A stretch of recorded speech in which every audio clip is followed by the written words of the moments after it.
నమస్కారం ఈటీవీ 360కి స్వాగతం. ముందుగా ప్రధాన అంశాలు. ఉగ్రవాదం ఎక్కడున్నా శాంతికి ముప్పేనన్న ప్రధాని, ఇజ్రాయెల్ అత్యున్నత అవార్డుతో సత్కరించిన నెతన్యాహు.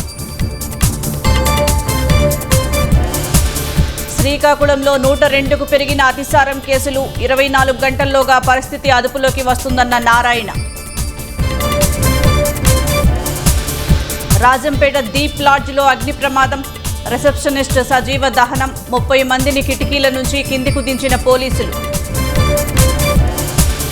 గ్రూప్ 1 అధికారుల బదిలీల్లో జాప్యంపై సీఎస్కు హైకోర్టు అక్షింతలు, జైలుకు వెళ్తారా అంటూ సూటి ప్రశ్న, ఉత్తర్వులిచ్చిన విజయానంద్. కర్నూలు పాప పునర్విక చికిత్స కోసం భారీగా విరాళాలు, 6 కోట్లు ప్రకటించి పసి ప్రాణానికి భరోసా ఇచ్చిన లోకేష్.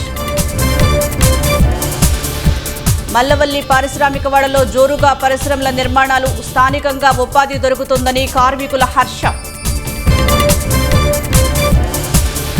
అరెస్టు చేసిన ఢిల్లీ పోలీసులు, అడ్డుకున్న హిమాచల్ కాకీలు. ఏఐ సదస్సులో అర్ధనగ్న ప్రదర్శన కేసులో వివాదం. దేశంలో 2వ తరం సంస్కరణలు రావాలన్న దువ్వూరి, ఉచితాలకు కళ్లెం వేసేలా కేంద్రం చొరవ తీసుకోవాలని సూచన.